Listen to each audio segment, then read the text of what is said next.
My brother lent me Michael Lewis's book, The Fifth Risk, and it's all about the transition of power from one presidency to another. Lewis writes, quote, "A bad transition took this entire portfolio of catastrophic risks, the biggest portfolio of such risks ever managed by a single institution in the history of the world, things like national security and viruses and financial crises, and made all the bad things more likely to happen and the good things less likely to happen." We're talking about organizational transition on a smaller scale, but the transition guru William Bridges said, "It isn't the changes that do you in, it's the transitions."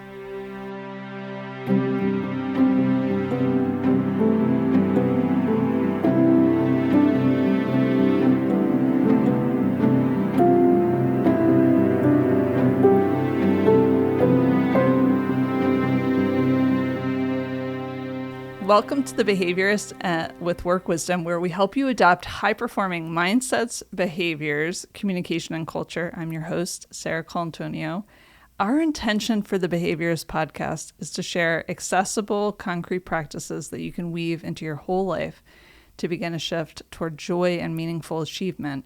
Today, we're turning our focus on leading through infinite transitions, and I'm really grateful that we have our resident expert, Kedren Crosby, joining me today. Thank you, Kedren, for being on this podcast. Happy to be here. We've been talking so much about transitions at Work Wisdom. So when I was reading the Lewis book, I was struck by the extreme example of really a failed transition when Obama left and Trump became president. Lewis talked about all these departments sitting around waiting for the new crop of public servants to come in and learn what was what, and no one came. And he talks about, of course, the danger of that, how frightening that was. Hopefully we're not at that level of risk when we talk about transitions, but it did make me think about this topic and how important it is. So today, that's what we want to explore. And my first question to you is, why are you so interested in this topic of leading through transitions? I think leaders increasingly are being asked to lead transitions, one on top of the other. So it's not sequenced where there's a space to breathe between transitions, but it's more like multi-dimensional chess. Yeah. I think at one point I thought it was like waves, but then I thought, well, only one wave comes at a time. Mm-hmm. And you can have many transitions happening simultaneously in an organization. So as the speed of change quickens, I think the role of the leader really requires a capability around how to manage transitions. So it is different than change, but it's more complicated, but it's learnable. Yeah.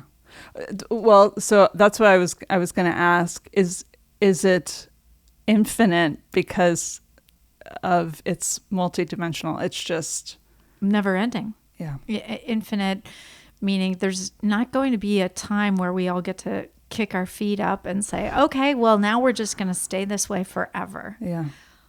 I don't think any organization that has that perspective is going to last very long. Yeah. You know, we, because of a lot of things, including the internet, we can have more disruptions. And so disruptions happen faster where someone will come along and essentially replicate your business model and do it for less money and make it more accessible. And so leaders have to always be on their toes, thinking about how do we disrupt ourselves and transition, adopt new software, think about technology, think about new ways of organizing teamwork, think about what winning is differently, think about how to interface with our clients and customers differently. So it's just constant change. Yeah. You mentioned too this idea of it is managing through transition is different than change. What do you mean by that? How is it different? Yeah, so a change is situational and a point in time. Okay. So, one day we have a certain job, the next day we have a different job. One day we live in a certain house, the next day we live in a different house. That's change. One day we're single, the next day we're married. Those are changes. And they actually put their focus on the result. A transition is a psychological process wherein you're letting go of the past, and then you're moving through a time where you're not totally sure what the other side is going to look like. And then the third part is the new beginning, where you finally adopted this new identity. With this, whether it's a new job or a new marital status. We really can't make changes that stick if we don't manage the human psychological part of change, which is helping teams and organizations let go of who we used to be and how we used to do it, and then move through this period where we're not totally sure what we're going to look like on the other side, and then finally get to this place of enthusiasm and excitement and owning it with our new identity. So it's not so much that people are resistant to change, it's that they're resistant to transition because it's hard. The psychology, it's hard to mentally get there. Yeah, they don't want to let go of their past identity. Usually there was something about that past identity, what used to be, that benefited them. Maybe it was just simply that, well, I was really good at DOS. I was kind of amazing at DOS. I don't know if our listeners are old enough to know what I'm talking about, but and now I have to learn about, Word. That stinks, because I was kind of amazing at HTTP, whatever it was. That does remind me of when, and this is pre-pandemic, where we transitioned to Google Suite. Mm-hmm. And I don't remember if I said anything, but in my head, I was just like, oh, this is such a pain. Mm-hmm. This is so hard. Mm-hmm. And I'm really glad that we did it. Yeah. But it was psychologically, it was hard to, now I felt like I had to learn this new thing, and otherwise it wasn't going to work. And let's just keep printing things out on paper forever and now having filing cabinets. Yeah. Oh my gosh. You got to do it. Okay. So, and also that's a great example of how, if we hadn't done that, oh my goodness, it would have been a tragedy. So part of me is wondering, why is it so important to lead through it? Can't you just kind of make people do it? Can't you just make them get through it? Well, most mergers and acquisitions, they fail because people are resistant to assimilating. They're resistant to accepting this new identity of this new configuration, this new larger organization. So the reason why leaders need to become really skillful at managing transitions is if they want to change, they want to evolve, they need to become skillful at shepherding, midwifing, helping people let go of the past, float through the air. It's like trapeze bars. Yeah. How do we let go of the one trapeze bar that we felt like that was keeping us from death, right? we were white knuckling onto that one trapeze bar. Yeah. But something came along. There was some reason we had to let go of that. And probably there's a compelling reason. If the leader can think through how to sell the problem before they try and sell the solution, that's going to help them let go of that trapeze bar and float through the air and trust that leader. and then eventually grab onto that next trapeze bar, which is going to be better, hopefully, for the organization and maybe the individual too. But it's scary. Yeah. Those 3 parts of the transition. So as a leader, what can they do to kind of navigate their team through the letting go? Like what should a leader pay attention to? Yeah. Well, we have practices. So for each of these 3 phases, the first phase is called the ending or the letting go. And then the second phase is called the neutral zone or the wilderness. And then the third phase is called the beginning. And what happens is productivity starts to decline at the beginning of the ending. At the beginning of the end. So we become slower. We're talking a lot about the change itself and our feelings about it. Emotions. There are certain emotions that are normal during the ending. Usually, something like shock or maybe denial, sometimes even anger during the ending. We're not going to do it that way anymore. Yeah. And so there's a lot of those emotions. Then in that middle zone, there's more like frustration or confusion, sometimes apathy. And so productivity is plummeting there. And then that third phase, if we can get them through that, I think Mike McKenna used to call it the trough of despair, that bottom U, and we can get them up and excited about the new beginning.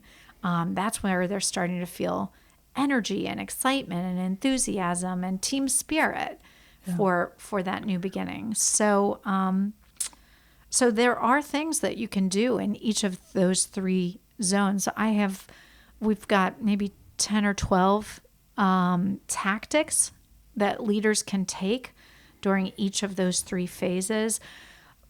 A popular one in the ending is to honor the ending. Yeah. Our friend Jill Kozer has taken us up on that idea of have a sheet cake for that ending, maybe multiple sheet cakes, to say, you know what, it was great that we used whatever, that we lived in that little Grist building office. Yeah. It was great that we stayed here. Yeah. But what got us here is not going to get us there. Yeah. So we're going to have to transition. So let's have a cake. Let's honor the past. Let's honor what's gotten us here and be grateful for it and let go of it. So that's one, selling the problem before you start selling the solution is something that you want to do in the ending. Oh, interesting.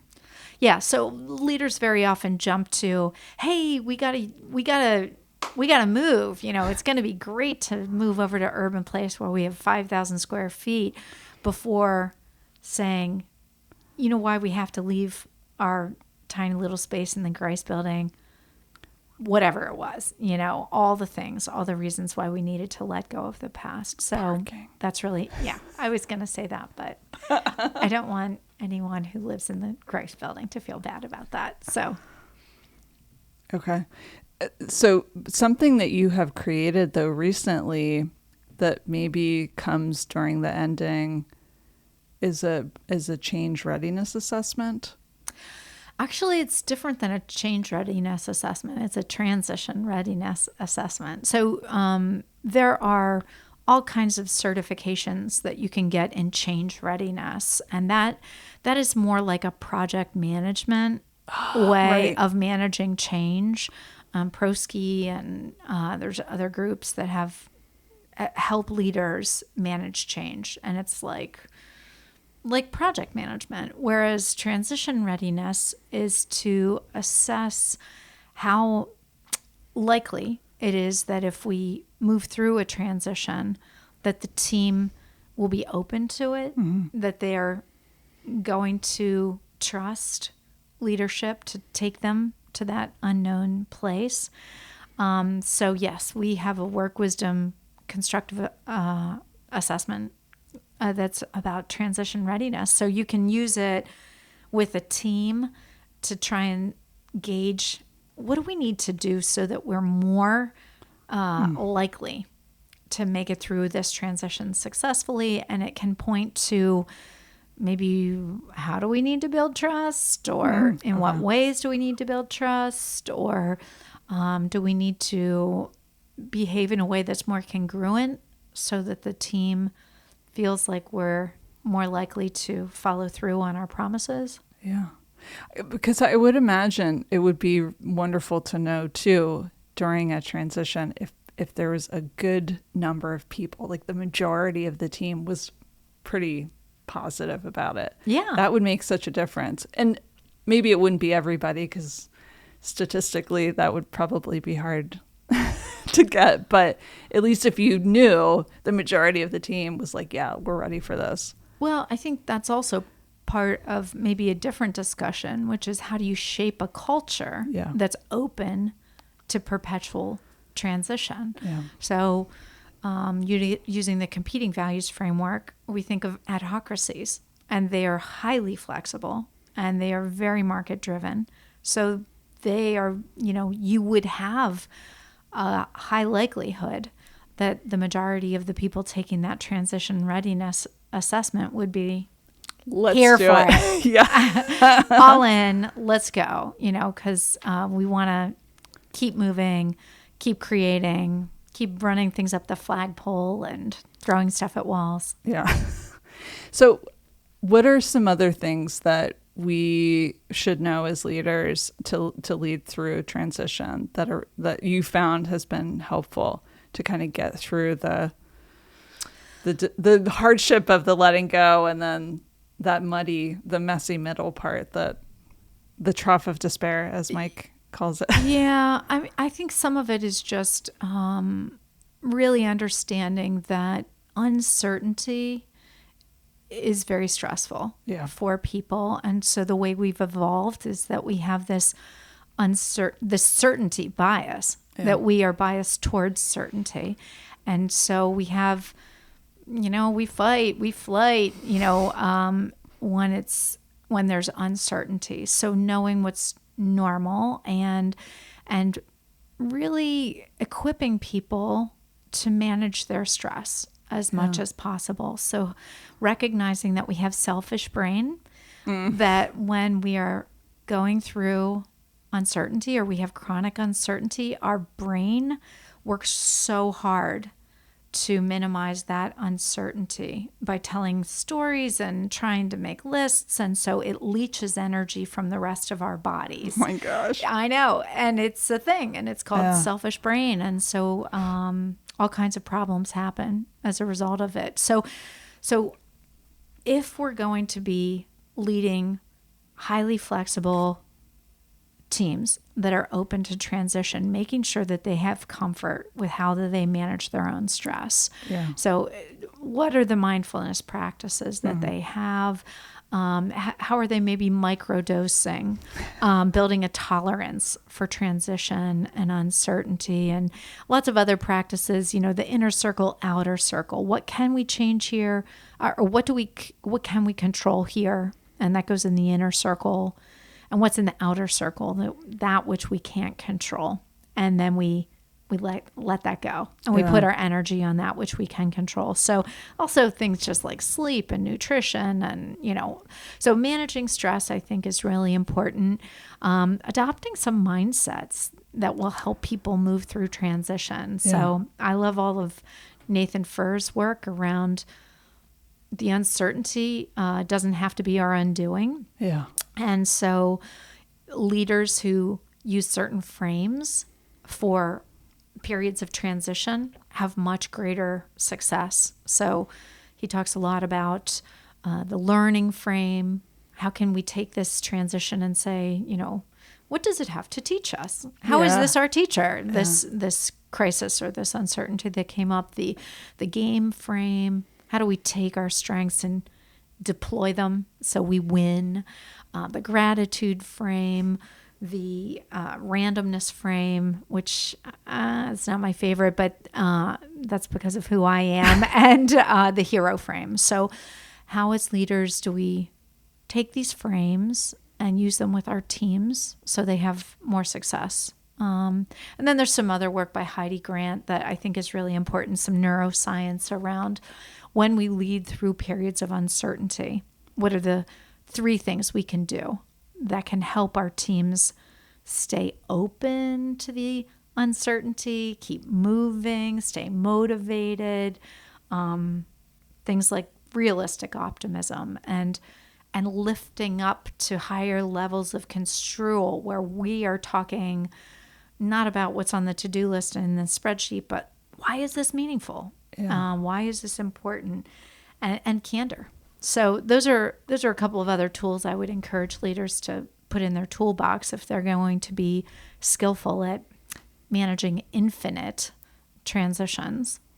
I think that it sounds like the overarching mindset is to remember that through these transitions, our growth and wisdom and even meaning and joy comes from the struggle, from the resistance. Would you agree? I do think that growth is in the struggle. Yeah.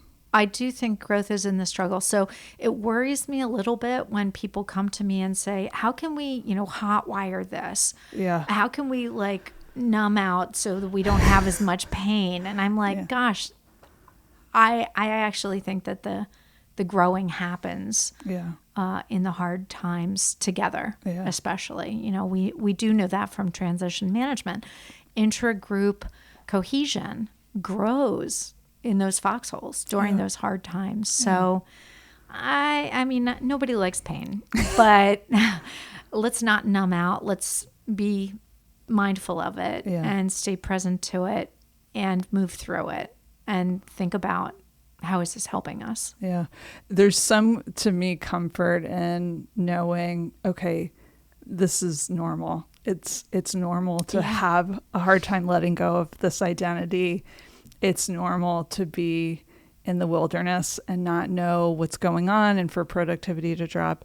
And then it's normal to start to move out of that too. So even just knowing the process, even knowing what is typical, it's comforting. It's like, it's okay. It's going to pass. It's the weather. It's just part of what happens. And I think leaders are wise to expect those emotions, but also even budget for the, as Mike McKenna would say, trough of despair in terms of productivity.